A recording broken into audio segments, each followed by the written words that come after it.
Good day everyone. Today we'll discuss the organization of test data using tables and graphs. So the report will begin. So before we start, let's read first the desired significant learning outcomes. In this lesson, you're expected to organize test data using tables and graphs and interpret frequency distribution of test data. Test. Organize and group row test. Use frequency distribution for presenting test data. Describe the characteristics of frequency, polygons, histogram, var groups, and their interpretation. Interpret test data presented through tables and graphs. Determine which types of table and graphs are appropriate for a given set of data. Differentiate the properties of frequency distribution. Use technology like statistical software in organizing and interpreting test data. Success indicators. The metric for summarizing test data. Arrange test data into group frequency distribution. Present actual frequency distribution of test data in graphical form. Make own interpretation of graphs and publish research reports. Gather actual test data from classroom assessments results and present this data in tabular and graphical form. Describes the constructed frequency distribution of test data in terms of central location, variation, scatters, and kurtosis. Apply statistical software in organizing and presenting test data generated from actual field testing of developed paper and pencil. Prepare. Test data are better appreciated, communicated if they are arranged, organized, and presented in a clear and concise manner. Tables and graphs are common tools that help readers better understand the test results that are conveyed to concerned groups like teachers, students, parents, administrators, or researchers. So hello guys, I am Jambi Briones and here I am reporting this topic. So let's take a look at this table 7.1. It is considered a group of raw scores recorded from a summative test administered to 100 college students at the Teacher Education University in final examination. So, how do we organize and present in a group data through tables? As you can see, in table 7.1, the test scores that presented as a simple list of raw scores. Raw scores are easy to get because these are scores that are obtained from administering a test, a questionnaire, or any inventory rating scale to measure knowledge, skills, or other attributes of interest. So, the arrangement of the scores on this table are not totally organized, or they do not look interesting or meaningful. Let's take a look at this following table. As you can see, they are now arranged from lowest to highest. The table 7.2 is a simple frequency distribution that shows an ordered arrangement of scores which is better than the table 7.1. So, the listing of scores can be in descending or ascending order. So, you create this table by simply tallying the scores of the students. There is no grouping of scores, but recording of the frequency in a single test scores. With this table, you will know what is the highest and at the lowest score. So, the corresponding counts for each score is the frequency and percent columns. Give more in specific information on the other number and percentage of students who get a specific test score. So, table 1 doesn't provide moreover. You can roughly estimate the concentration of scores with this frequency table.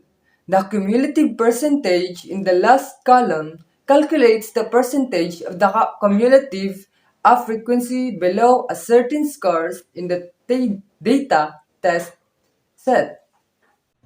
The data presented in Table 7.1 and 7.2 have been condensed as a result of grouping of scores.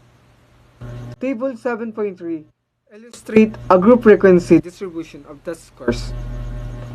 The wide range of scores listed in Table 7.2 has been reduced to 12 class intervals with an interval size of 5. Some conventions in presenting test data, group and frequency distribution. The size of the class intervals should be equal. The following formula can be useful in estimating the necessary class interval. The formula is I equal H minus L divided by C, where I equal size of the class intervals and H equal highest test score and L lowest test score and C number of classes. The conventional number of classes to group the data generally varies from 7 to 20. Start the class interval at a value which is a multiple of the class width.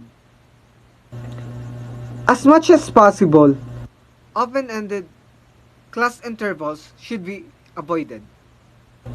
100 and below or 150 and above. This will cause some problems in graphing and computation of descriptive statistical measures. How do we present test data graphically? You must be familiar with the saying, a picture is worth 1,000 words. Para sa akin, naniniwala ako sa kasabihan na to na a picture is worth 1,000 words. Halimbawa, sa isang painting arts, isang tingin pa lang natin, mayroong agad pumapasok sa ating isipan kung ano ba ang ibig sabihin at gustong iparating ng painter sa tagapagtingin. In a similar Venn graph can be worth 100 or 1,000 numbers. At kung sa graph naman, mga numbers at mahalaga ang nakapalagay o nakapaloob dito. Graphs are very useful for the comparison or test result or different group of exam. Ang graph ay isa sa higit na ginagamit upang maihambing ang isang test result anumang uri ng exam o test. Types of graphs. 1. Histogram. A type of graph appropriate for quantitative data such as test scores. Isa itong uri ng graph na angkop para sa dami ng test score. This graph consists of columns, each has base that represent one class internal. In its high represent the number of observation or simply the frequency in that class internal. The graph was automatically generated with the use of statistical software. In this case, a statistical package for social science or SPSS was used. Ipinapakita dito gamit ang mga var charts na iba-ibang taas o sukat na mayroong kada numbers sa bawat bars. Ginagamit din ito to summarize discrete or continuous data that are measured on an internal scale.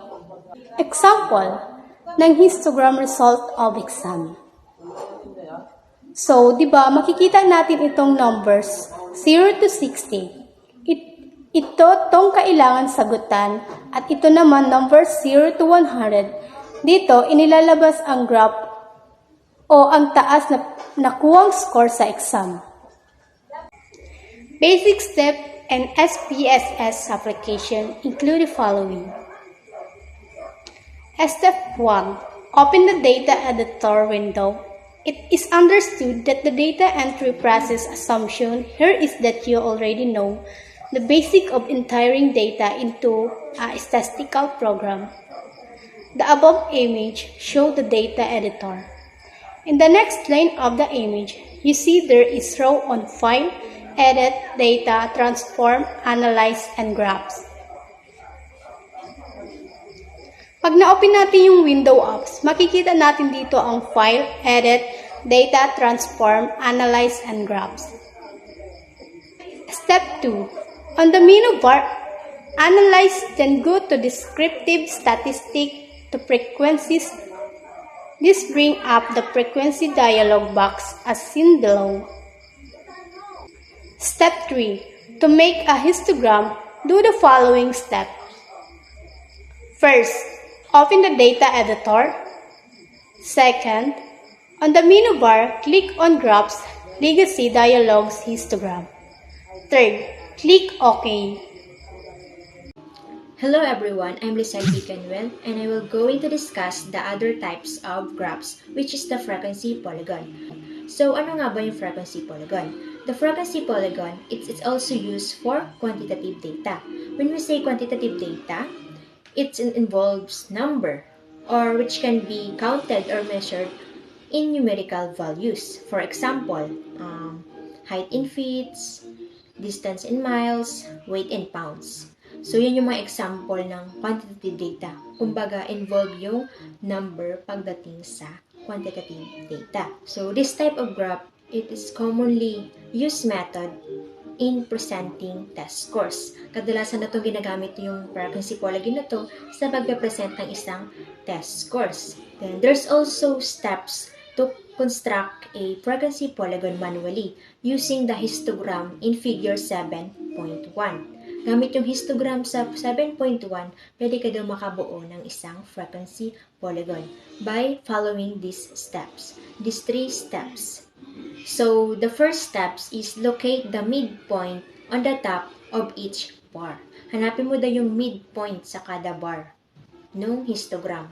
Then, the steps 2 is to draw a line to connect all the midpoints in consecutive order.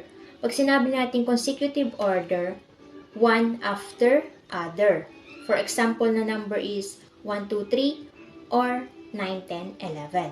Then the last steps, which is the step 3, is the line graph is an estimate of the frequency polygon of the test scores. Kumbaga, yung line na yun is pwede na nating masabi na frequency polygon ng isang test course. So, yun. By following those steps, makakakonstruct ka na ng isang frequency polygon. Gamitin mo lang yung histogram in 7.1. Yun yung way or steps para makagawa ka ng isang frequency polygon. The next types of graphs is the cumulative frequency polygon. This is quite different from frequency polygon because these cumulative frequencies are plotted. Medyo may pagkakaiba to dun sa nauna ko na-discuss na graph, which is yung frequency polygon. Kasi itong types of graphs na to is plotted. This type of graph is more useful when there is more than one frequency distribution with an unequal number of observations. And kadalasan itong ginagamit kung gustong mag-obtain ng isang summary measures, yung cumulative frequency polygon. Cumulative frequency polygon of test score of a college student, which is cumulative frequency is ipinapakita dito ang score ng pagsusulit o ginawang pagsusulit ng mga mag-aaral sa isang kolehiyo. At dito naman sa cumulative percent ay ipinapakita dito ang kabuuhang porsyento na natanggap o nakuha ng mga mag-aaral bar graph. This graph is often used to present frequencies in categories of a qualitative variable. It looks very similar to a histogram constructed in the same manner, but spaces are placed in between the consecutive bars. Bar graphs are very useful in comparison of a test performance of group categorized into 2 or more variables. So, alam nyo ba na ang bar graph na ito ay siyang kadalasang ginagamit ng isang qualitative variable? Alam nyo ba na ito ay isang halos kapareho sa isang histogram na ginawa sa parehong paraan? Ngunit ang mga space ay inilagay sa pagitan ng magkasunod na mga bar. Ang mga column nito ay kumakatawan sa mga kategorya. Ang taas ng bawat bar tulad ng isang histogram ay kumakatawan sa frequency. Kung ang pang-eksperimentong data ay nakagraph, ang independent variable naman ay nakaplot sa mga kategorya sa x-axis, habang ang depend variable ay ang test score sa y-axis. Gayunpaman dahil ang variable ay ang horizontal x-axis ay categorial, ang bar graph ay maaaring ipakita ng pahalang. Alam nyo ba na ang mga bar graph ay lubhang kapaki-pakinabang sa paghahambing ng pagganap ng mga pagsubok ng pangkat na nakakategorya sa dalawa o higit pang mga variable? We have an example of a bar graph. So here class, ang bar graph na ito ay ang mga bansa na naglalarawan ng mean scores sa matematika or mathematics test ng mga pre-service teachers sa iba't ibang bahagi ng bansa. Tulad ng nakikita nyo sa graph sa itaas. Yung mga aktual na numero na nasa bar graph o nasa loob ng bar graph ay ginawa upang makita ng mga mambabasa, lalo na sa mga kaso kapag ang mga mahalagang bagay ay masyadong malapit sa isa't isa. Kung nakikita nyo sa bar graph class, ito ay ang mga bansa na may nakuhang pinakamataas na puntos. Number 5 is box whisker plots. This is very useful graph depicting the distribution of the test scores through their quartiles. This type of graph will help readers easily see where their scores are concentrated, how the scores are distributed and divided into quartiles, what score separates each quartiles as well as the minimum and maximum values. Sa isang box whisker plots, ang left and right na bahagi ng box ay ang lower and upper quartile. So cover ng box ang interquartile interval kung saan makikita ang 50% ng data. So that vertical line na naghahati sa kahon ay tinatawag na median. So what is the pie chart? Pie chart is one commonly used method to represent categorical data by use of a circle graph. A pie chart is a circle statistical graphic which is divided into slices to illustrate numerical proportion. In a pie chart, the arc length of each slice is proportional to the quantity it represents. So, you have learned in basic mathematics that there are 360 degrees in a whole circle. As such, the category can be represented by the slices of the circle that appear like a pie. Those the name of pie graph. The size of pie is determined by the percentages of students who belong in each category. For example, in a class of 100 students, results were categorized according to different levels, which showed that 10 students or 10% students scored above average. So, 40 students, 40% average, and 30% below average, and 2 to 0 is 20%. These percentages will be indicative of the size of the slices in a full circle. A simple calculation will show that 10% of 360 degrees is 36, while 40% of 360 degrees is 144. 30% of 360 degrees is 108 degrees, and the 20% of 360 degrees is 72 degrees. You will note that the sum of the percentages is equal to 360 degrees. That is the measure of the whole circle. So making a pie chart is very easy. You may use an ordinary protractor or compass. Also with the use of statistical software, you can produce an attractive chart. You need to level each proportion to the pie of it with different shades to indicate the categories and label the whole chart as shown below. So the question is, which graph is best? No one can give a definite answer to this question, so we cannot say what is the best. So, the histogram is the easiest in many cases of quantitative data, but it may not be appealing if you want to make a comparison of the performance of two or more groups. So, bar graphs will work well with qualitative data, and if you want to compare the performance of subgroups of examinees. Frequency and percentage polygons are useful for treating quantitative data. The cumulative frequency and percentage polygons are valuable for determining the percentage of distribution that falls below or above a given point. Cumulative percentage polygons, the box and whisker plots are not very popular because they can be difficult to construct without statistical software.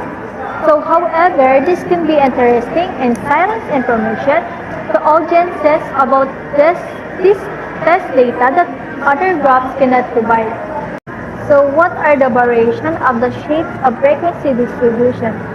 A frequency distribution is an arrangement of a set of observations. These observations in the fields of education or other science are empirical data that illustrate situation in the real world. It is reasonable to expect that there will be variation in the shape of frequencies. Distribution of researchers, scientists, and educators have found that empirical data, when recorded, fit the following shape of frequency distribution. Figure 7.8 is labeled as normal distribution. Note that the half of the area of chord is a mirror reflection of the other half. In other words, it is a symmetrical distribution, which is also referred as bell-shaped distribution. The higher frequency are concentrated in the middle of the distribution. A number of experiments have shown that IQ score, height, and weight of human beings follow a normal distribution.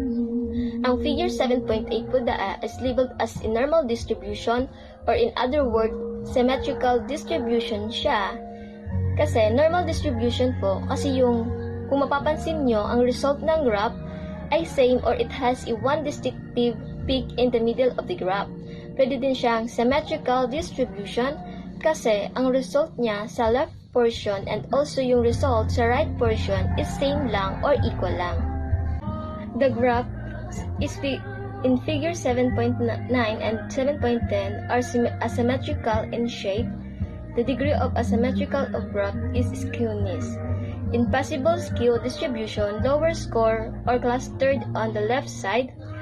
This means that there are more who get lower scores and the tail indicates the lower frequency are on the right or the higher score. Ang 7.9 and 7.10 po, asymmetrical kasi po yung value of variables occur at irregular frequency. And also the mode, median, and mean occur at different points.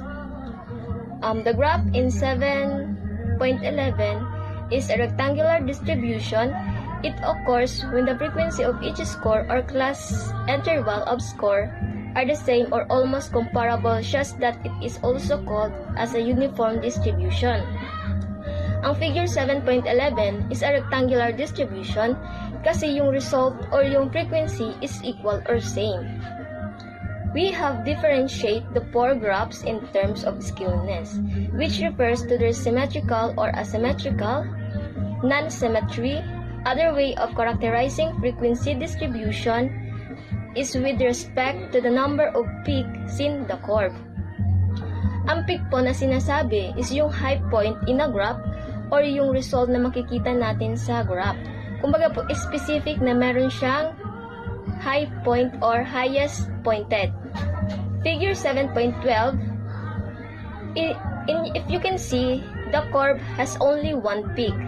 We refer to the shape of this distribution as unimodal. Now look at the graph below. There are two peaks appearing at the highest frequency. Okay, yung 7.12 po, kaya siya tinawag na unimodal kasi meron lang siyang one peak or one highest point. Figure 7.13, bimodal. Kaya din po siya tinawag na bimodal kasi kung makita nyo, meron siyang two highest point sa graph. Figure 7.14, frequency distribution with different kurtosis. It is the flatness of distribution, which is also the consequence of how high or peak the distribution is. This property refers to a kurtosis. X is the flattest distribution. It has a platy quartic, platy meaning broad or flat distribution. Y is the normal distribution and it is a mesocortic. Meso meaning intermediate distribution. Z is the styrus or slimis and called leptocortic. Lepto meaning narrow distribution. Cortices is the measure of the combined weight of distributions. Tails relative to the center of distribution. When a set of appropriately normal data is graphed via stringing, it shows a build peak and most data within 3 standard deviations plus or minus of the mean.